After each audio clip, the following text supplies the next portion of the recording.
paz de nosso Senhor Jesus Cristo, salve Maria Santíssima, e desde já agradeço pela atenção e pelo seu tempo. No episódio de hoje da série Doutores e Doutoras da Igreja, irei falar sobre Santo Isidoro de Sevilha. E gostaria de pedir a gentileza que você compartilhe esse vídeo com outras pessoas em outros grupos. E se ainda não é inscrito no canal, inscreva-se e deixe aí seu comentário. Hoje, dia 4 de abril, é a festa litúrgica de Santo Isidoro. E eu irei abordar alguns aspectos importantes da vida deste santo, principalmente naquilo que diz respeito à doutrina católica, à formação cultural, que é muito importante. Podemos assim entender que na figura de Santo Isidoro, que vive num período de consolidação da fé cristã na região da Espanha, e com a mentalidade desse santo, cria-se o hábito, né, de sistematizar e documentar a fé. O que isso quer dizer? Sistematizar e documentar a fé. Ele escreveu muitas obras e todas elas não tinham o intuito tão somente de serem escritas por escrever. Ele começa a escrever sobre vários assuntos, pois era um homem muito culto, e com isso ele cria ali então o que podemos entender como uma enciclopédia. Vejamos aí a grandeza e magnitude, né, deste santo. É um homem extremamente culto, falava sim sobre assuntos de fé, de teologia, de doutrina, mas também ele tinha um domínio sobre as ciências estudadas na época. Então, Santo Isidoro nasceu na cidade de Cartagena em 560 e veio a falecer em 636 em Sevilha. Ele serviu como arcebispo de Sevilha por 3 décadas. E no contexto cultural e histórico da época, embora o território, por assim dizer, hispânico já fosse cristão, havia divergências ideológicas acerca do cristianismo. Por qual razão isso se dá? Durante o período de vida de Santo Isidoro, assim como o seu ministério episcopal, a região hispânica era dominada pelos visigodos. Os visigodos foram um povo germânico oriundo dos godos que migraram da Escandinávia para o leste da Europa e depois para o Império Romano. E eles ficaram conhecidos por sua participação nas conquistas. Os historiadores, alguns vão apontar como invasões bárbaras que ajudaram a derrubar o Império Romano no Ocidente. Então, aqui eu estou falando de menções históricas, apenas para nos situar aí no contexto histórico-cultural. E eles têm suas primeiras aparições ali no século III, não necessariamente ainda no território hispânico. Após ali o saque de Roma, sob o rei Alárico I, os visigodos, ao invadirem Roma, marcam ali então, por de fato, a decadência do Império Romano. Claro que não é um único evento. E após o acordo com Roma, os visigodos receberam terras na Gália, atual França, e fundaram um reino em Toulouse, em 418.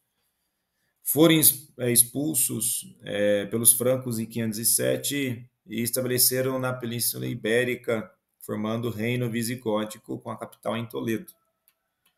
E estou dando saltos históricos aqui, novamente só para a gente se situar. Em 589, eles têm ali como início já no território hispânico a conversão ao cristianismo. Inicialmente eram arianos, uma doutrina que negava a divindade total de Cristo, mas com o rei Recaredo I, que converteu-se ao catolicismo no terceiro concílio de Toledo, unificando o reino sob a fé cristã. Então, na sociedade visigótica, existia ali uma monarquia eletiva, com forte influência da nobreza e do clero.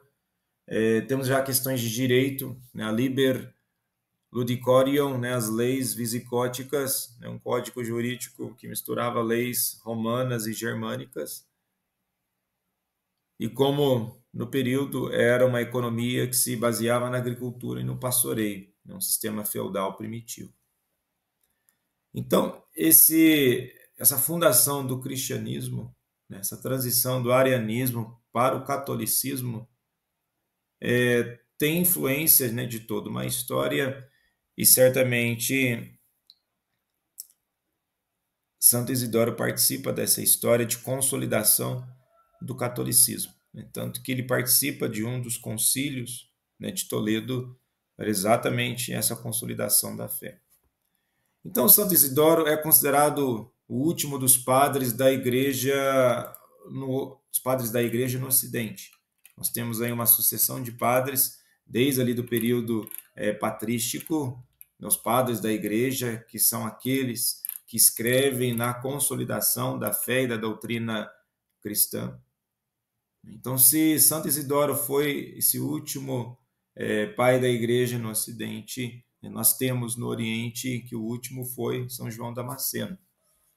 É claro e evidente que após Santo Isidoro vieram vários outros grandes santos teólogos, mas que não são necessariamente padres da Igreja. Nós podemos aqui destacar, vou falar sobre isso ainda no canal, sobre o período da escolástica. Nós tivemos Santo Anselmo, assim como São Tomás de Aquino, só que ambos ali já no século X, século XI, século XII, já no outro período de desenvolvimento da fé cristã no território europeu. E Santo Isidoro é assim considerado, até pelo contexto histórico que eu acabei de falar. A fé cristã sendo desenvolvida, fortemente desenvolvida e consolidada na região hispânica, na Península Ibérica. Nós podemos ver isso que quando nós temos outros santos que têm esse papel de desenvolvimento da fé, eles elaboram textos, elaboram um sistema de entender a fé, que isso certamente afeta no desenvolvimento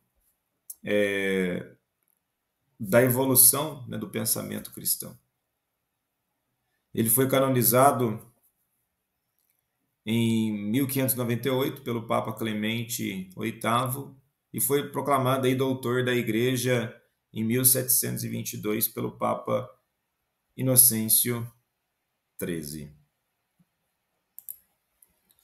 E é interessante essa menção de Santo Isidoro como o último dos padres da Igreja no Ocidente, e na região próxima ali da Espanha, nós tivemos um exemplo de um outro doutor da Igreja que também está na lista dos doutores da Igreja, que é Santo Irineu de Lyon.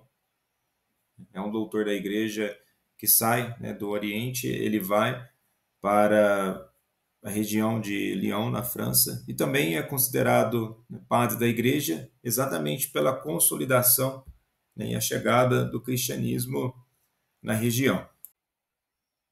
Então, Santo Isidoro foi muito importante, porque na época da desintegração da cultura clássica, marcada por violência aristocrática e analfabetismo, Isidoro se envolveu na conversão da Casa Real Visigótica ariana ao catolicismo, como já mencionei aqui, ajudando seu irmão Leandro de Sevilha e continuando seu trabalho depois de sua morte. Então ele era muito influente no círculo mais íntimo de Discíbeto o rei da Hispânia visigótica. E com Leandro destacou-se nos concílios de Toledo e Sevilha. Então, sua fama se dá pela questão da fé, certamente, mas muito pela sua questão cultural. Ele era um ponto de referência de cultura e de fé cristã, e por isso ele marca fortemente, né, a história da igreja na região da Espanha e também, por assim dizer, na Europa.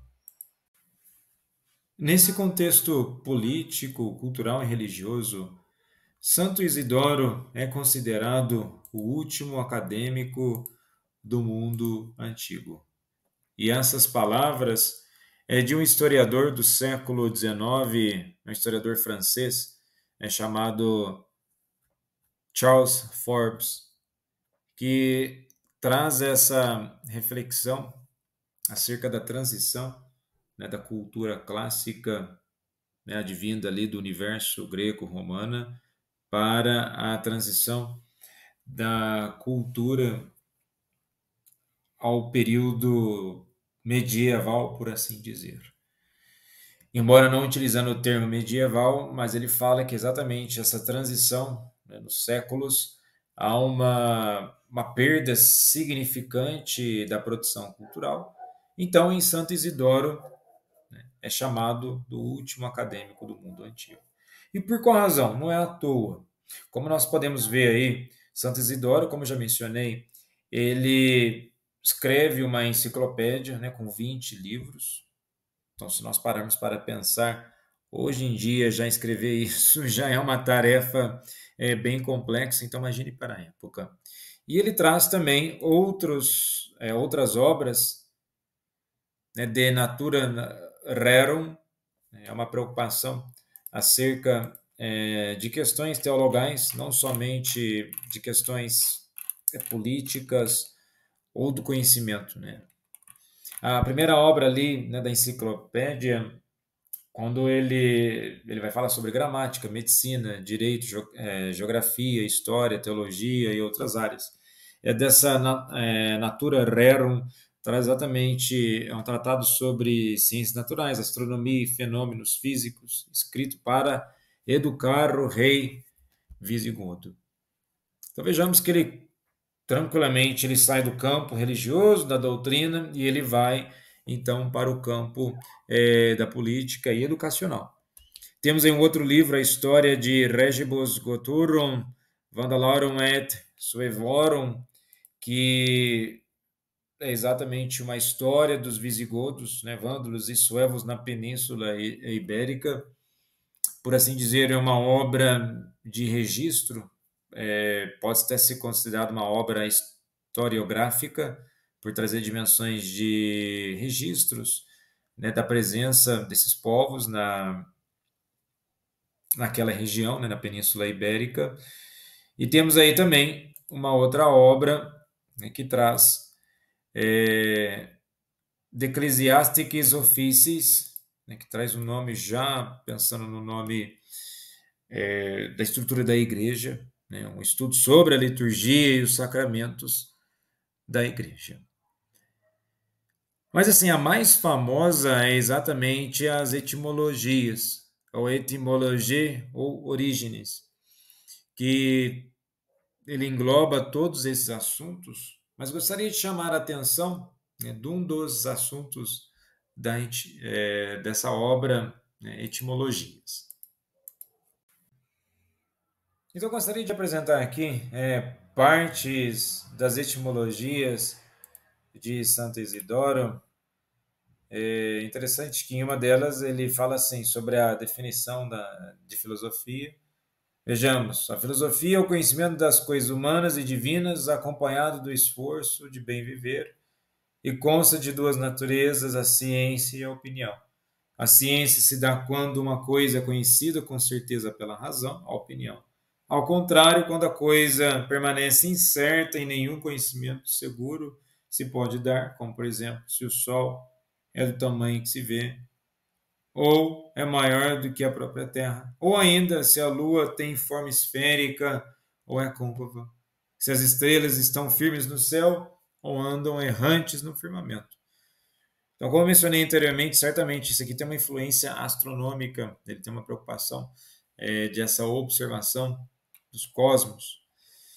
Depois, uma outra parte do livro, né, sobre o Filho de Deus. De muitas maneiras, Cristo é designado nas divinas Escrituras, pois sendo o Filho unigênito de Deus, igual ao Pai, tomou nossa natureza de servo para nos salvar. Assim, uns nomes convêm a Cristo em razão da divindade e outros em razão da natureza humana que assumiu. Então é chamado, em primeiro lugar, Cristo, isto é, ungido. Era costume entre os judeus consagrar o ungento com quem ungiam aos reis e sacerdotes, e assim como agora é a púrpura o distintivo real, assim como outrora a unção conferia aos reis seu nome e autoridade, e por isso se dizia em grego Christos, isto é, ungidos.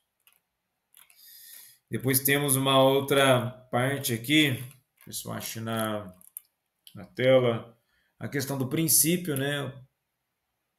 E a questão do homoousion, que quer dizer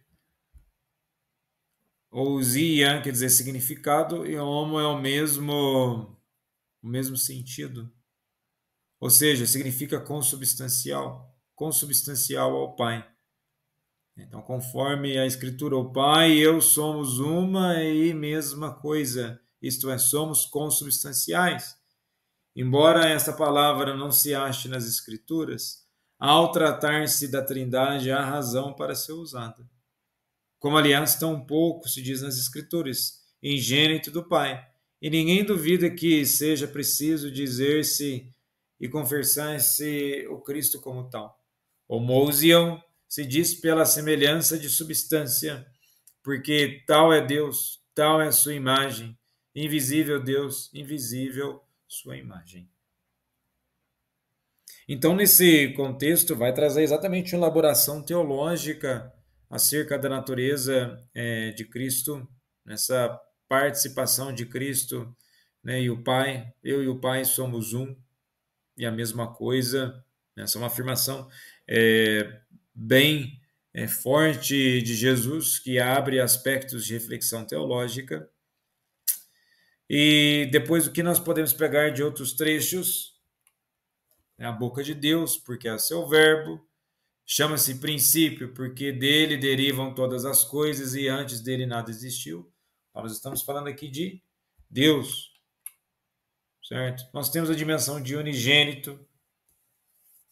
Chama-se ele segundo a excelência da divindade, na qual não teve irmãos. Primogênito, segunda a humanidade assumida, pela qual teve irmãos na adoção da graça.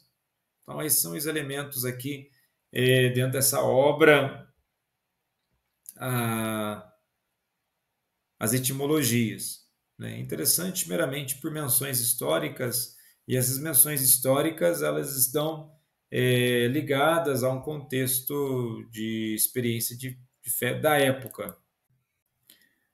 Por último, mas não menos importante, eu separei por temas aquilo que pode ser encontrado nas obras de Santo Isidoro.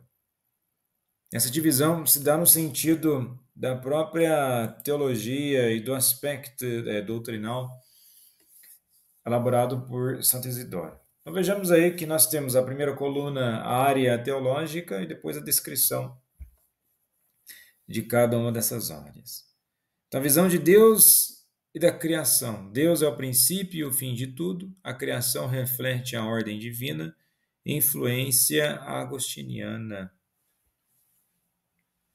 Então, quando nós falamos de origem de tudo, o princípio, a causa fundadora, nós estamos falando, né, de Santo Agostinho, colocado exatamente que a criação, ela tende no final de tudo à realização plena das coisas em Deus. É, de certo modo, uma escatologia não do fim dos tempos, conforme está mais lá embaixo, mas uma escatologia que se dá pela revelação das coisas a partir da soberania divina. Depois temos a soteriologia, que é a salvação e graça. O pecado original exige a graça para a conversão. E vejamos como que isso aqui é importante, principalmente nos dias de hoje. Nós não temos mérito suficiente, ou por mais que possamos nos esforçar, a capacidade de nos converter por conta própria. Nós não somos convertidos a partir de nós mesmos, nós somos convertidos a partir da graça de Deus. Há uma ênfase na Eucaristia e no batismo, onde exatamente a Eucaristia, né, a ação de graças, que é, por aqui assim dizer, uma forma de se buscar viver a santidade. Se comungamos, a partir da comunhão, nós temos por obrigação tentar imitar aquilo que nós recebemos, ou seja, o próprio Cristo, sendo imitadores de Cristo.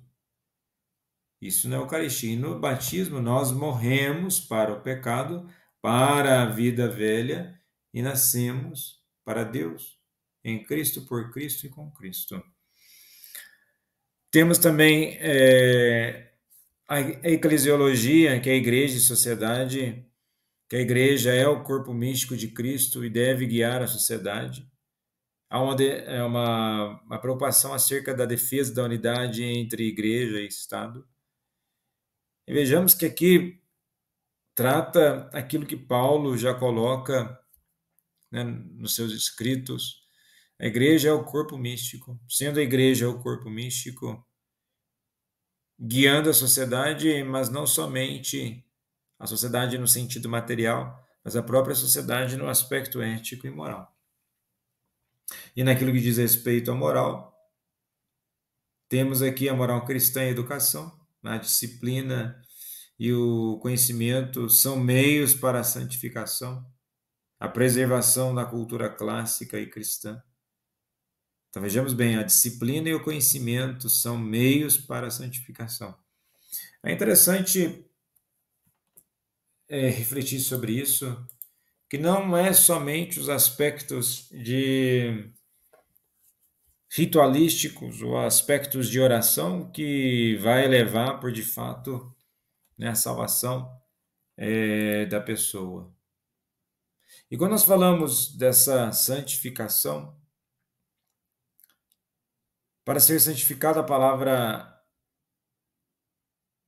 santo, no sentido de eleito, de separado, o ser humano então começa a viver uma nova vida, separado das demais pessoas que não vivem da mesma forma que ela vive.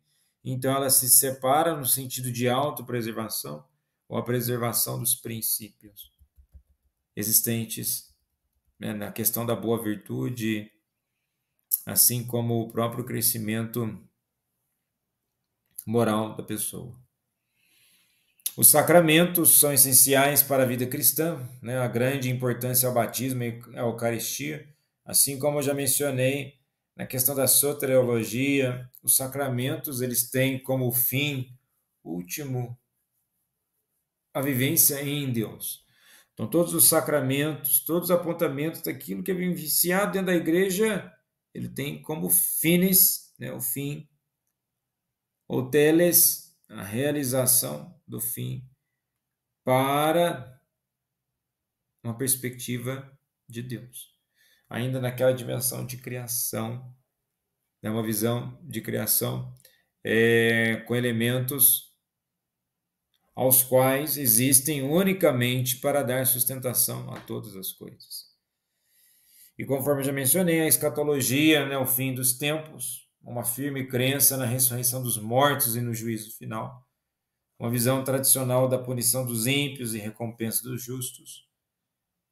É o que muitas vezes as pessoas ficam procurando, né, que o fim dos tempos. E geralmente surge muita discussão acerca do fim dos tempos quando se passa por um desafio social muito grande.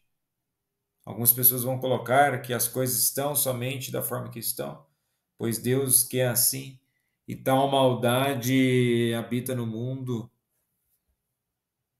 num aspecto unicamente metafísico, não. A dimensão da maldade, ela vem em consequência, decorrência do próprio pecado original, e nesse sentido, a realidade do pecado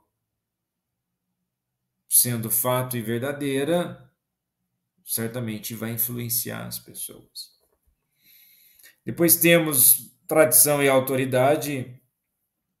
Santo Isidoro baseava-se nos padres da igreja e defendia a transmissão da fé por meio da tradição e da educação. Como aquilo que eu já disse no início, é preciso, sim, por de fato, estarmos totalmente conectados ao mundo religioso, né, da moral cristã, né, da espiritualidade cristã. Mas nós não podemos perder de vista a transmissão da fé por meio de uma tradição e educação. E quando nós falamos de educação, até no aspecto crítico, por qual razão?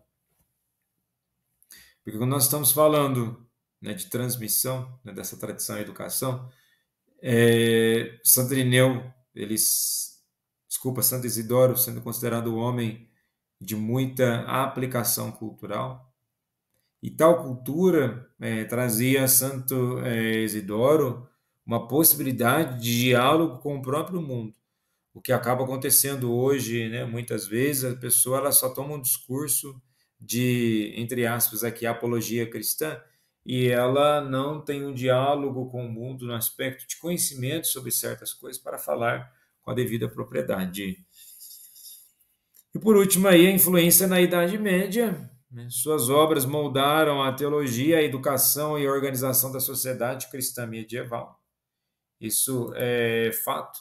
Esse pensamento de Santo Isidoro traz, por assim dizer, aquilo que vai ser produzido enquanto metodologia no período medieval. O próprio registro, nessa época, embora não tivesse uma preocupação de verificação dos fatos, mas o que é importante é a própria organização daquela informação existente, daquela informação coletada.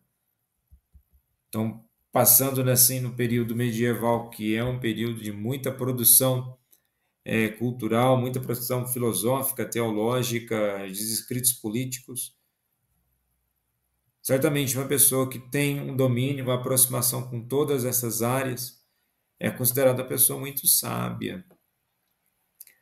Agora, da influência da Idade Média, devemos lembrar aqui que a Idade Média é um período predominantemente teocêntrico. Então, temos na Igreja como a instituição com maior papel social naquele aspecto histórico, de certo modo, de coordenar todas as áreas mais importantes das pessoas vivendo em uma sociedade. E podemos ver que um dos fatores, agora já dando um salto histórico, um dos fatores para a transição do período medieval para o período renascentista, já desembocando na filosofia moderna, é que um desses fatores históricos é a própria reforma protestante, né, o Concílio de Trento. Então, ali naquele momento, há uma preocupação em preservação da fé de momentos de transição. E assim como o Santo Isidoro, houve sempre ali uma preocupação de fé na transição entre a verdadeira fé, né, da Igreja Católica, o próprio arianismo, e devemos entender que as correntes filosóficas, teológicas, ideológicas, elas não somem de um período para o outro. Nós podemos ver nos dias de hoje há muitas divisões, discussões acerca daquilo que é religião, no âmbito externo à própria religião, mas dentro da própria religião as pessoas se dividem acerca de práticas religiosas, ideologias religiosas e a própria moral religiosa. Então, trazer uma dimensão do contexto de refletir sobre a nossa fé, refletir sobre o momento que nós estamos vivendo é muito importante. Uma das formas de registro que Santo Isidoro, né, recorreu é exatamente registrar a sucessão dos acontecimentos. Se os acontecimentos são por de fato factum, ou seja, fatos, ou fruto de uma elaboração, de uma imaginação da época. Então, fechando essa parte acerca, né, do que Santo Isidoro apresenta nas suas obras, aqui tem alguns aspectos principais. Porventura, caso você leia dessas obras, você pode encontrar outros elementos, mas achei que é interessante destacar essas partes, né, para que então, numa análise da sua obra, perceber principalmente os aspectos da escatologia e soteriologia. Então, mediante tudo isso, podemos concluir que Santo Isidoro pode ser considerado um conciliador do reino.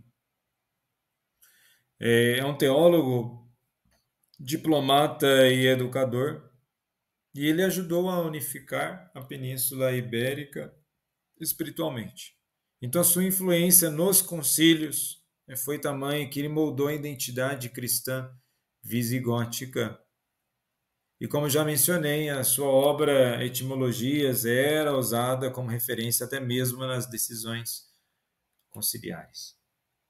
E como eu já destaquei aqui, as suas contribuições teológicas e culturais certamente ajudaram ali na unidade religiosa, onde ele trabalha para a integração dos visigodos arianos na Igreja Católica.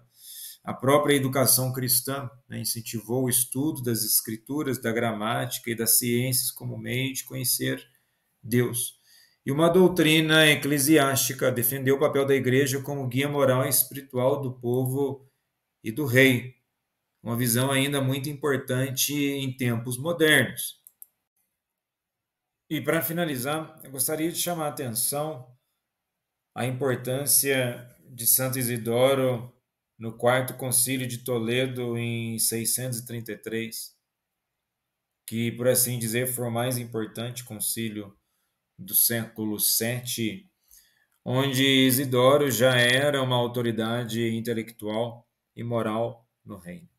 Então, como arcebispo de Sevilha, ele presidiu os debates e redigiu decisões, e estabeleceu normas de formação para o clero e organizou a educação cristã, inclusive com escolas em cada bispado.